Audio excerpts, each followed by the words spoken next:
Casi un mes llevamos de este curso escolar atípico, casi un mes desde que comenzaran los más pequeños y progresivamente de forma escalonada fueran incorporándose a las aulas todos los demás. Pero ni mucho menos está siendo un inicio de curso habitual. No todos los estudiantes van a clase todos los días, algunos ya saben lo que es quedarse en casa por cuarentena y muchos padres están aprendiendo encaje de bolillos para hacerse con los horarios sin clases extraescolares, cuidar de sus hijos cuando no pueden ir al colegio y a la vez trabajar, mientras la nueva normalidad se instala en nuestras vidas. Y a esta nueva rutina hay que sumar los obstáculos que van surgiendo. Problemas para tener internet y seguir las clases online, cumplir los protocolos COVID. Analizamos cómo va este inicio de curso escolar con el consejero de Educación, con Felipe Fazi. Buenos días, bienvenido. Buenos días, muchas gracias. ¿Cómo va el curso? ¿Cómo va este inicio de curso? Llevamos casi un mes. Bueno, pues el curso escolar lo organizamos para que tuviera las mayores garantías de seguridad para las familias. La escuela está dando un mensaje a las familias de que es un lugar seguro. Las familias están convencidas de que es así y estamos viendo de que, bueno, pues que los alumnos se contagian fuera, pero no existe por el momento ningún contagio dentro del centro educativo. Por lo tanto, los centros han trabajado muy bien, mucho, durante este verano para organizar con garantías la actividad educativa. Y por lo tanto, pues la satisfacción de que las cosas desde los equipos directivos, desde el profesorado, desde el personal no docente se están haciendo bien y eso da una imagen de seguridad a las familias, que era el objetivo. Al menos 270 clases se han cerrado en este casi mes que llevamos de curso, 177 han reabierto, 64 lo van a hacer ya también esta semana. ¿Está suponiendo un problema el cierre de aulas? Es verdad que todavía no hemos visto ningún colegio cerrado totalmente, han ido cerrando aulas, han ido reabriendo. ¿Está suponiendo un problema? Bueno, los primeros días en los que se cerraron aulas, pues hubo algunas disfunciones porque los 15 equipos COVID que hemos puesto en marcha se estaban conformando. Los 15 equipos COVID que funcionan, pues su misión y su papel es hacer de interlocutor entre el centro educativo y la autoridad sanitaria, y después de unos días de conformación de los equipos creo que ya pues está actuando con la mayor normalidad dentro de este escenario tan complicado que hay. Los centros también, como he dicho, están trabajando bien, se cierran aulas pero se están abriendo. Hoy día podemos decir que se abren más aulas de las que se cierran y que, bueno, pues que quiero agradecer a los centros educativos el trabajo porque muchas veces han tenido que trabajar en fin de semana para poder localizar a las familias, para que las familias no acudieran sus hijos al centro educativo, para que se hicieran los PCRs en el centro educativo. Desde luego la coordinación entre el Departamento de Educación y Sanidad es constante, es permanente y yo creo que, bueno, con las disfunciones que hemos dicho al principio, creo que está funcionando relativamente bien. Dentro de los centros está funcionando bien. Quizá el problema es más de conciliación para las familias. Bueno, porque claro, hay que recordar que cuando un niño da positivo, sus contactos estrechos tienen que guardar cuarentena y están teniendo problemas para los padres tener que quedarse en casa, compatibilizarlo con el trabajo. Sí, desde luego es un esfuerzo para las familias, para los padres y las madres respecto a la conciliación, porque cuando se confina un aula, unos niños tienen que quedarse en su casa, no solamente esperando el resultado de la PCR, que en todos los casos ha sido, salvo en 5 de 4.500 que se han hecho, salvo 5 todos han sido negativos, pero los protocolos dicen que se tiene que quedar en casa. Ahora, se ha reducido el periodo de confinamiento a 10 días. Yo quiero recordar que es 10 días desde el último contacto que ha tenido el niño que ha dado positivo. Eso supone que a veces pues, el periodo de cierre de las aulas es de 4, 5, 6 días.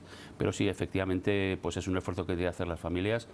No podemos abordarlo todo desde educación, intentamos mantener servicios que son fundamentales para la conciliación, como puede ser el aula de madrugadores o el comedor escolar, pero sí que es cierto que cuando un niño tiene que quedarse en su casa, pues hay una afección a las familias. Comparte entonces las quejas de muchos padres en cuanto a la conciliación y también en cuanto al programa Me Cuida, porque aunque está prorrogado hasta finales de enero, para ellos no es suficiente, es lo que dicen, porque al final sí que les permite, digamos, renegociar su horario con la empresa, pero tienen que hablarlo con la empresa y además a costa de no cobrar.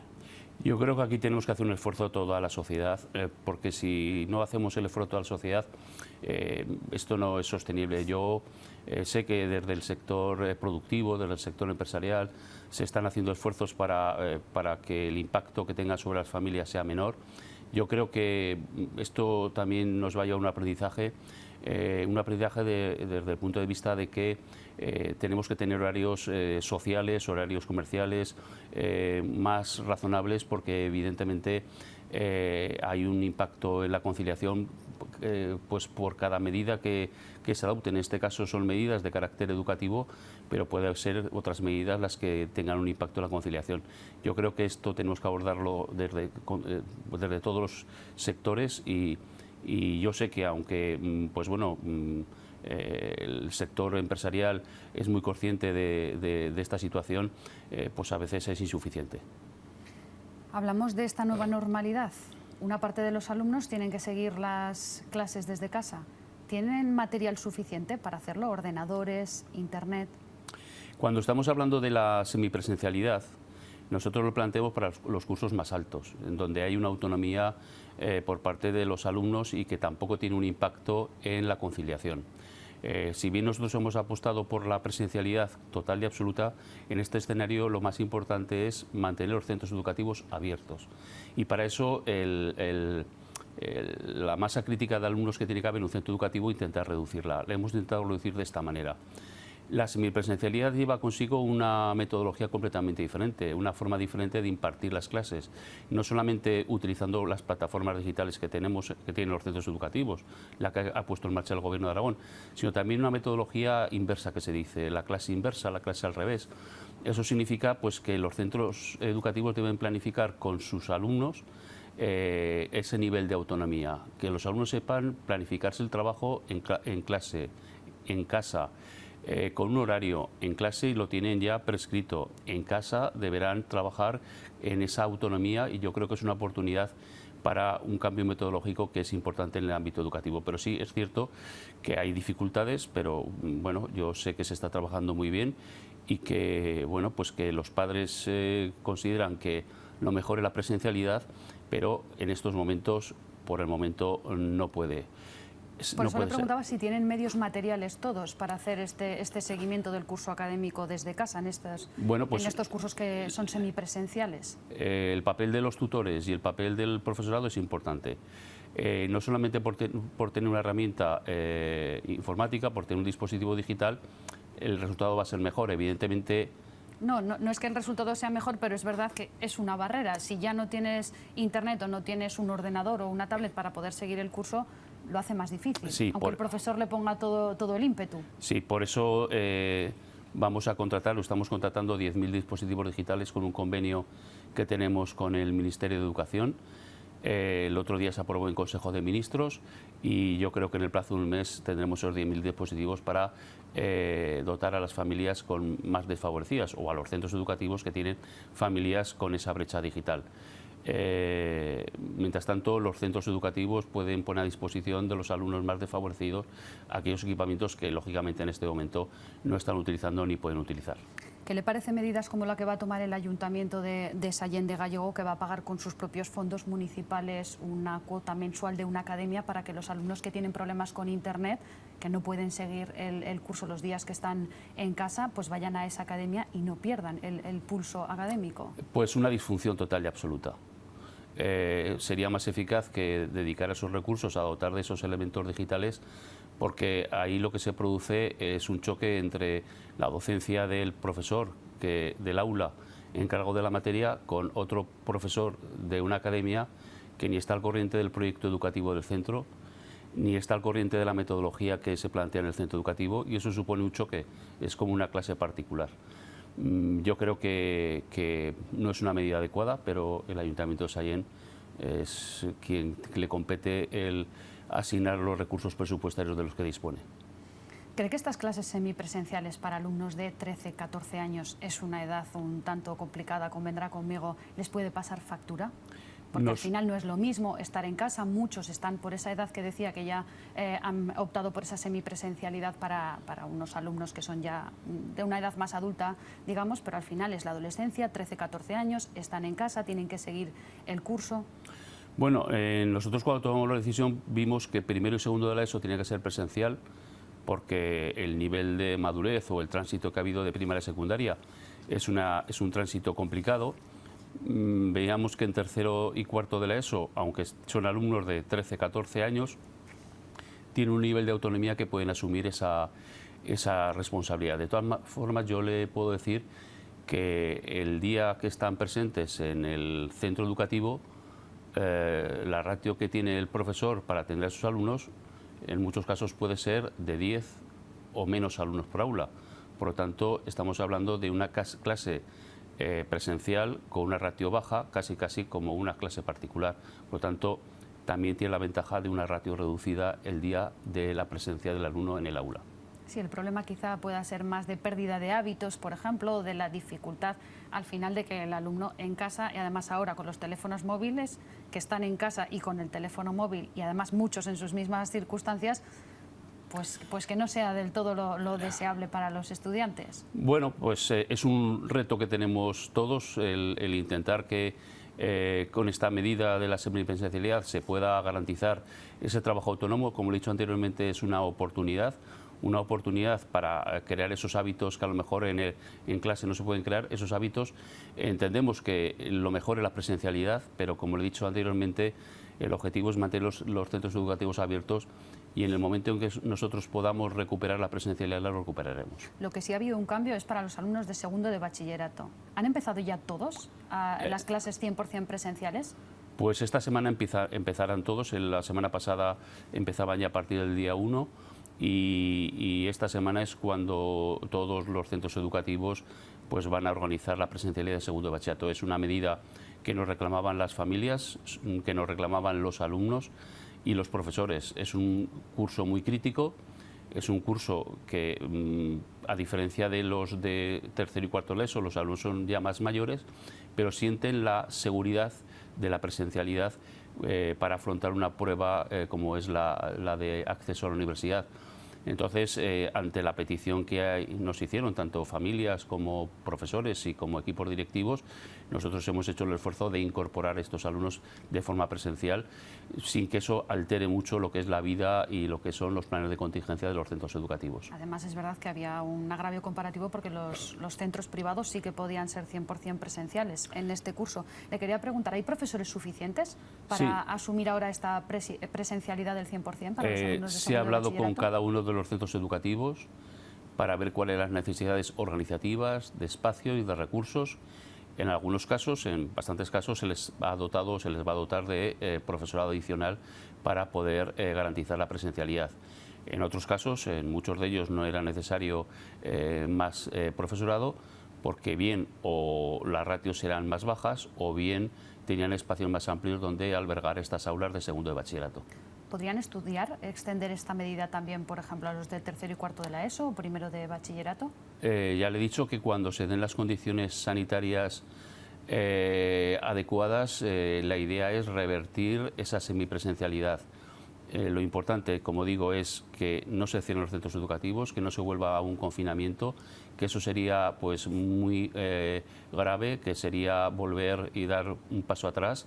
Y que en la medida en que se pueda revertir esta situación, porque las condiciones sanitarias pues son unas condiciones de estabilidad, pues las revertiremos. La idea es ganar la presencialidad en el momento en que se nos indique que es posible el que convivan en un centro educativo 1.000 alumnos, 1.200 alumnos, porque claro, cada centro es muy especial. De todas formas, la presencialidad ya la tienen al menos 20 centros educativos, donde pueden tener la presencialidad total de tercero y cuarto de la ESO. Son centros educativos del medio rural que tienen ratios más bajas y que, por lo tanto, allí donde se ha podido mantener la presencialidad se ha mantenido. Digo, alrededor de 20 centros educativos del ámbito rural tienen presencialidad todos los días, todos los alumnos de tercero y cuarto de la ESO. Pasar de curso sin límite de suspensos es la propuesta del Ministerio de Educación, lo deja a elección de las comunidades autónomas. ¿Qué le parece, consejero? Bueno, vamos a ver. El año pasado, al finalizar el curso, hubo que tomar medidas excepcionales porque, evidentemente, la actividad del tercer trimestre fue una actividad pues, en donde era muy difícil avanzar materia, era muy difícil tener un control sobre el alumnado, porque la actividad presencial desapareció. Entonces hubo que adoptar medidas excepcionales para garantizar la igualdad de oportunidades de todos los niños y todas las niñas. Nosotros, en el plan de refuerzo que planteamos, lo primero que tienen que hacer los centros educativos es adaptar las programaciones para aquellos aprendizajes que no se han podido dar o no se ha podido tratar en el curso pasado, se incorporen a este. En este momento esa situación excepcional no se da. Nosotros no contemplamos ninguna medida excepcional porque el curso escolar, con todas las dificultades que hay hasta la fecha, se está desarrollando con normalidad y que por lo tanto nosotros vamos a aplicar las medidas normales de evaluación y de promoción. Por lo tanto, las circunstancias excepcionales que hubo que adoptar en el curso pasado, esas circunstancias no se dan en este curso por el momento y por lo tanto nosotros no contemplamos el hacer ninguna medida o tomar ninguna medida de carácter excepcional. No lo contemplan, pero pueden contemplarlo, es decir, ¿no lo descarta definitivamente? Bueno, en este momento no se contempla y además yo creo que a lo largo del curso escolar no se van a dar esas circunstancias y por lo tanto nosotros no vamos a modificar los criterios de evaluación. Eso sí, hay que trabajar en flexibilizar los currículos, porque como he dicho anteriormente, los aprendizajes no fueron todo lo que tuvieron que ser el curso pasado. Entonces nosotros modificamos el currículo para adaptar los aprendizajes, para adaptarlos al curso escolar, pero nosotros no vamos a aplicar ninguna medida excepcional con respecto a la evaluación. Quiero que escuche la opinión de algunas asociaciones de padres y madres que ya se han mostrado reticentes a esa propuesta del Ministerio de Educación porque dicen que fomenta lo que comúnmente llamamos todos ley del mínimo esfuerzo. Los contenidos esenciales se tienen que seguir marcando, que esta pandemia no puede ser una limitación para mantener esos mínimos, porque en algún momento esto desaparecerá y nuestros chicos tendrán que continuar y tendrán que continuarlo con garantías en todo ese proceso educativo que señalaba. Unas cláusulas y unas decisiones que no son buenas. Hay que fomentar que los chavales tengan esfuerzo y que lleguen a su meta, que su meta es titular. ¿Cree que se fomenta esa ley del mínimo esfuerzo, consejero? Bueno, vamos a ver, yo no aplicaría calificativos de ley mínimo esfuerzo. Yo creo que todos los alumnos y alumnas se esfuerzan, unos con más motivación y otros sin menos motivación. Lo que hay que pensar siempre es en los aprendizajes y en evaluar los aprendizajes de nuestros alumnos. Pero y claro, eso es lo que sabiendo a tenemos que hacer. principio de curso que uno puede pasar al siguiente curso, da igual que le queden 5, que 6, que 7, ¿ha sido precipitado quizá el anuncio del Ministerio de Educación? Bueno, el anuncio del Ministerio de Educación aplicaba ese decreto, aplicaba una serie de medidas que permiten a las comunidades autónomas tener autonomía en aquellas cuestiones que en algún momento se puedan dar para adaptar los currículos, en este caso la evaluación. Yo creo que en este momento en ningún sitio se dan estas circunstancias excepcionales para poderlo aplicar y no sé si hay alguna comunidad autónoma que está pensando en modificar sus criterios de evaluación. Como ya le he dicho, aquí en Aragón no lo vamos a hacer, consideramos que no es necesario y consideramos que debemos fijarnos más en los currículos y, como decía una de las personas que ha intervenido, hay que hablar y garantizar las competencias mínimas y las competencias clave en los alumnos, esa adquisición. Hay que garantizar los currículos, hay que garantizarlos y hay que garantizar que el alumno pueda alcanzar los objetivos al final de las diferentes etapas. Y eso es lo que estamos haciendo. Le escucho, consejero, hablar de flexibilizar el currículo, de adaptarlo. ¿En realidad es bajar el nivel académico? Porque es lo que muchos padres y muchos profesores también denuncian, que se está bajando el nivel académico. Digo flexibilizar precisamente porque, como he dicho anteriormente, una de las primeras tareas que han tenido que hacer los profesores ha sido recoger aquellos contenidos y aquellos aprendizajes que no se habían adquirido en el curso anterior por ese trimestre de confinamiento que hubo y precisamente para garantizar esos aprendizajes incorporarlos a la programación de este curso. Y evidentemente ahí hay que ir a las competencias clave. y hay que ajustar los currículos. Por eso hablo de flexibilizar, porque hay una parte de los contenidos del curso pasado que deben incorporarse en este, porque evidentemente no puede tener una laguna de aprendizaje un alumno. Entonces, para que no tenga esa laguna de aprendizaje hay que modificar las programaciones y hay que flexibilizarlo para incorporar nuevos contenidos, precisamente para garantizar que todos los alumnos reciban los aprendizajes y las competencias que deben adquirir a lo largo de las diferentes etapas. Por eso es muy importante el concepto de aprendizaje continuo y de evaluación continua. ¿Por qué? Pues porque no se puede romper lo que puede ser el modelo de aprendizaje, porque, bueno, pues si no he llegado a los aprendizajes marcados en el curso anterior, me olvido de estos aprendizajes y continúo, porque eso sí que es generar una laguna y generar una brecha importante.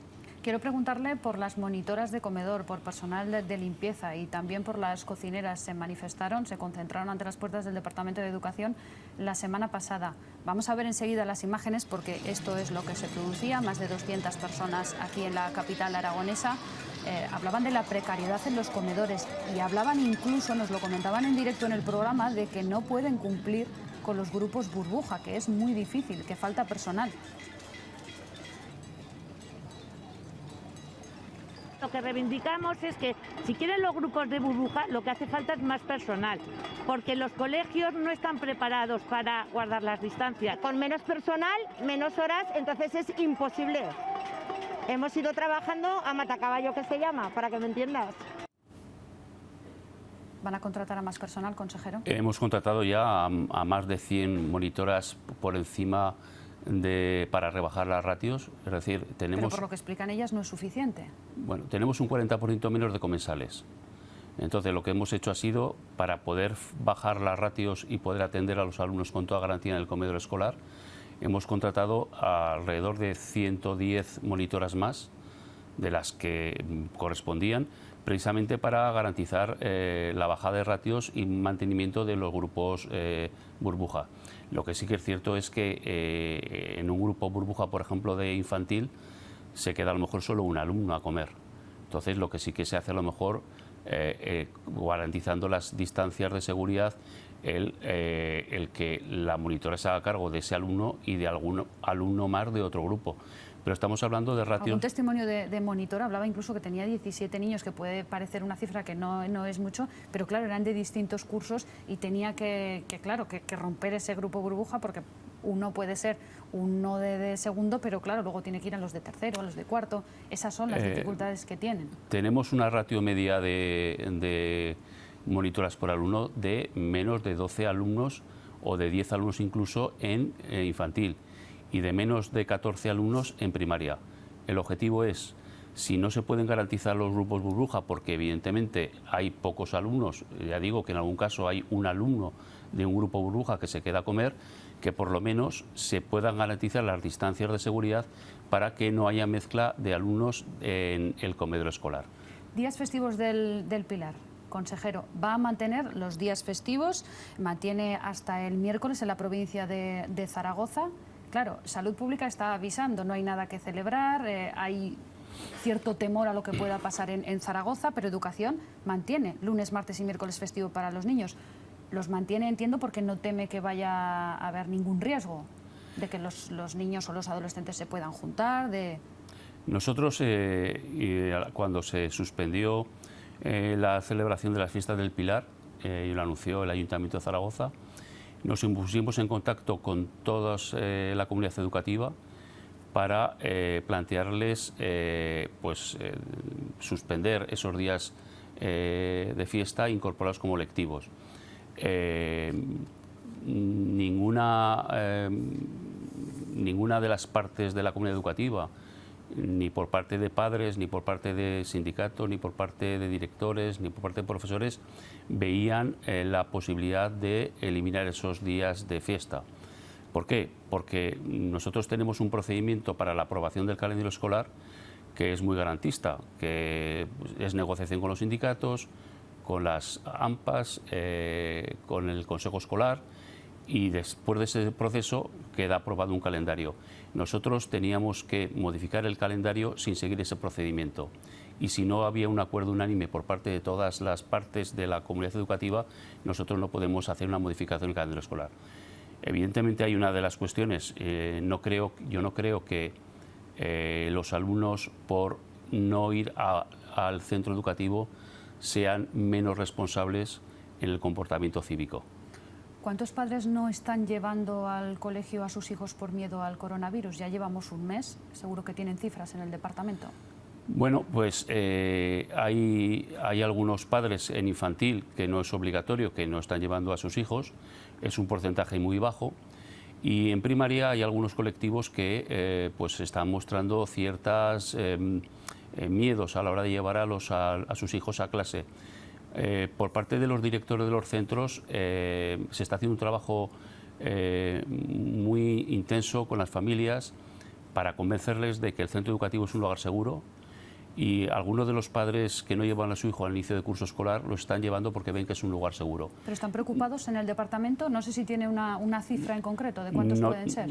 No tenemos ninguna cifra en concreto porque nosotros pensamos que después de esta incorporación escalonada debíamos esperar un tiempo, como ha dicho usted, un mes, para ver cómo se van incorporando los alumnos. Desde luego es una obligación de los padres llevar a sus hijos al centro educativo, porque es un derecho, el derecho a la educación. En estos momentos yo no tengo una preocupación por esto. Cuando valoremos esa incorporación que están haciendo esos padres más reacios a llevar a sus hijos al centro educativo, entonces pues bueno, valoraremos si es la situación preocupante. Por el momento no es una situación preocupante porque se están llevando los niños con normalidad, y ya digo, en aquellos colegios, con aquellos colectivos que tienen más preocupación por esa incorporación. Los directores y directoras del centro están haciendo un trabajo magnífico para convencerles, y se están incorporando a aquellos niños y niñas que de inicio de curso no se incorporaron. Consejero, por cierto, ya para terminar, ¿cómo está el presidente? Recordamos que está ingresado en el hospital. Bueno, pues está mejorando y bueno, pues queremos y esperemos que pues bueno, se incorpore pronto a la actividad normal. Bueno, me consta que está preocupándose por todos los aspectos de la gestión del gobierno, y bueno, está mejor y bueno, pues con ganas de reincorporarse. Felipe Fazi, consejero de Educación, gracias por estar hoy con nosotros. Muchas Buenos días, gracias. Aragón. Muchas gracias. Nosotros